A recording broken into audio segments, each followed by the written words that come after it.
विद्यार्थियों, आज यूरोपीय चित्रकला के इतिहास में बरोक युग की कला शैली के बारे में चर्चा कर रहे हैं। बरोक शैली यूरोप में प्रचलित 16वीं और 17वीं शताब्दी की कला शैली जो स्थापत्य, मूर्ति और चित्रकला में एक साथ साथ रचना कार्य चला था। इस कला में गति और लय की अभिव्यक्ति को उस समय तत्कालीन कलाकारों ने सर्वोपरि माना था। पुनरुत्थान युग के अनेक कलाकार आकृतियों की गठनशीलता, परिप्रेक्ष्य, संतुलन एवं वातावरण के संयमित संयोजन से उबकर नवीन प्रयोग करने लगे थे। यह प्रवृत्ति माइकल एंजिलो जैसे महान कलाकार एवं राफेल आदि से प्रारंभ होकर एल ग्रेको में बहुत स्पष्ट हो गई। इसी प्रवृत्ति ने आगे चलकर एक नवीन शैली को जन्म दिया, जिसे आज हम बरोक शैली के नाम से जानते हैं। बरोक युग प्रायः 17वीं शताब्दी तथा 18वीं शताब्दी तक प्रचलित रही और यह पुनरुत्थान एवं आधुनिक युग के मध्य की कड़ी के रूप में माना जाता है। कुछ विचारकों के अनुसार इस युग में नए सिरे से पुनरुत्थान का प्रयत्न किया गया था, क्योंकि इसमें लगभग वे ही प्रवृत्तियाँ पुनः दिखाई देती हैं जो पहले युगों में प्रचलित हो चुकी थी। अन्य शैलियों की भांति इसका भी उद्भव, उत्थान और पतन भी हुआ। इसको भी प्रायः राज दरबार, धनिकों तथा चर्च का संरक्षण मिला। चित्रकला में अन्य पूर्ववर्ती शैलियों की भांति बाइबिल, शास्त्रीय इतिहास एवं पुराण के आधार पर विषयों का अंकन किया गया। बरोक युग भी ऊंचे और बड़े कलाकारों से प्रभावित रहा। इस युग में बेर्निनी, पुसिन, रूबेंस, रेब्रांस, वेलास्केज तथा टाइपोलो जैसे महान कलाकार उत्पन्न हुए और इन्होंने विविध कला के माध्यम से प्राचीन शास्त्रीय कला को पुनः समझने का प्रयत्न किया। विशेषतः रोमन कला को फिर भी बरोक युग में रंगों के बल अधिक स्पष्ट और रंगीन हैं, धरातल अधिक विविध हैं।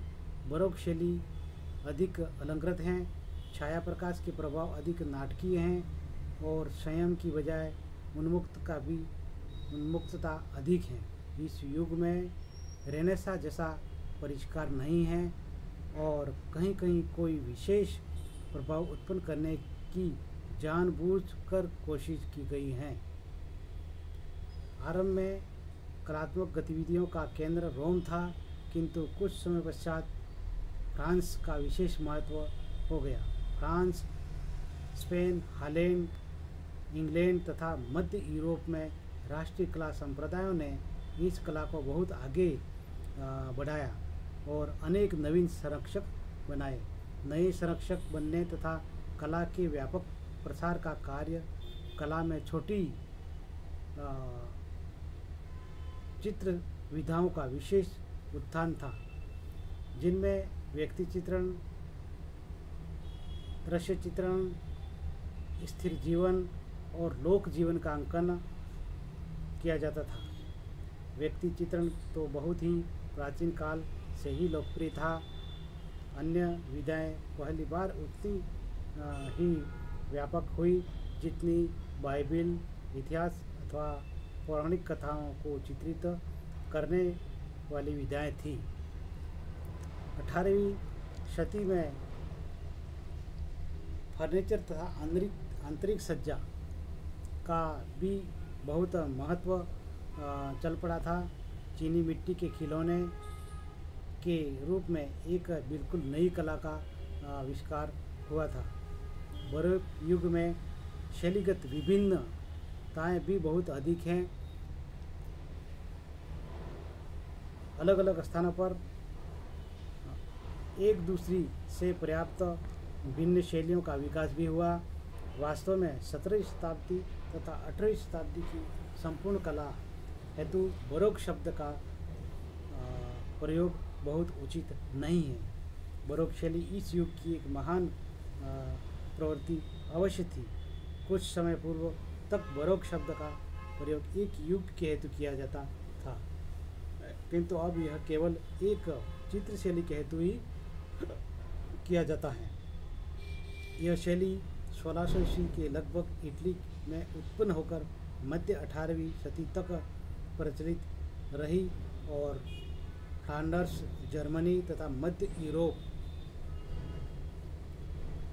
स्पेन में विशेष रूप से फैली।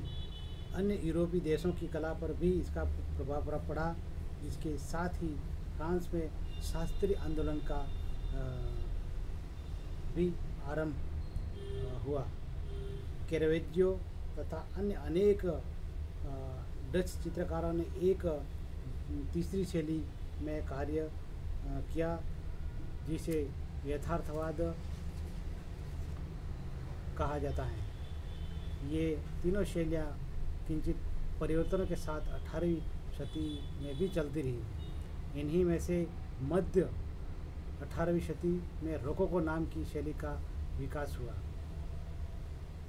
इसमें कुछ विशेषताएं बरोक शैली की थी और कुछ इसका विरोध भी था। 1760 ईस्वी तक आते आते शास्त्रीयवाद ही नवशास्त्रीयवाद में विलीन हो गया और यह नया आंदोलन बहुत प्रसिद्ध हुआ। इसके बरोक शैली का प्रभुत्व समाप्त कर आधुनिक चित्रकला के हेतु द्वार खोल दिया गया। इस प्रकार इस युग से कला के में उत्थान और पतन के चक्र की समाप्ति भी दिखाई देती है और क्रमशः अनेक नए आंदोलन उत्तरोत्तर सामने आते गए। इसी के परिणाम स्वरूप नवशास्त्रीवाद ने आधुनिक कला की नींव रखी। बरोक युग के सौंदर्य सिद्धांत 17वीं शती में कलाओं को प्राचीन शास्त्रीय विचारों की पृष्ठभूमि में देखा जाता है।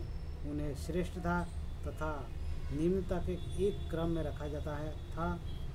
प्राचीन ऐतिहासिक तथा धार्मिक आदि विषयों को व्यक्ति, दृश्य अथवा लोक जीवन के विषयों के चित्रों से उच्च समझा जाता था। 18वीं शती में निम्न विषय पर भी गंभीरता से विचार किया गया। इस समय सौंदर्य शास्त्रीय विचारधारा का आधार यह था कि चित्र और मूर्ति में आदर्श प्रकृति की अनुकृति की जानी चाहिए, क्योंकि प्लेटो तथा अरस्तु के अनुसार वास्तविक प्रकृति अपूर्ण है। अतः कलाकार का कर्तव्य आदर्श रूपों की रचना करना है। इसके हेतु कलाकार को प्राचीन यूनानी रोमन कलाकारों से प्रेरणा लेनी चाहिए। पुनरुत्थान युग में इस प्रकार का चित्रकार राफेल तथा अन्य इससे भी सीखा जा सकता है। बरोक शैली की विशेषताएं, कुछ विशेषताएं भी रही हैं। इनमें निम्न विशेषताओं को गिनाते हुए पहला है संवेग स्पर्शिता, दूसरा है भ्रम, तीसरा है कलाओं का संगम, हमारों के दृश्य, मंचीय दृश्यात्मकता, भड़कीले एवं आकर्षक रंग योजना, नाटकीय छाया प्रकाश।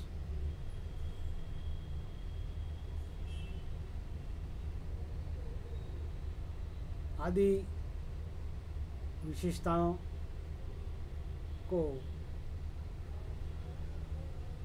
अपन अध्ययन कर सकते हैं।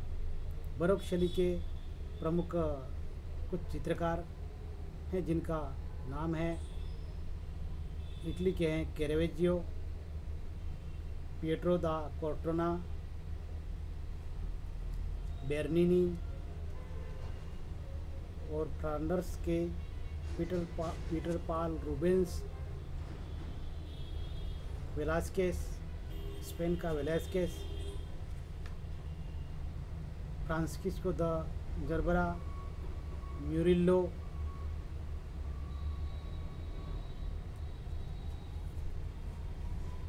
हॉलैंड में फ्रांस हाल्स, रेब्रांड,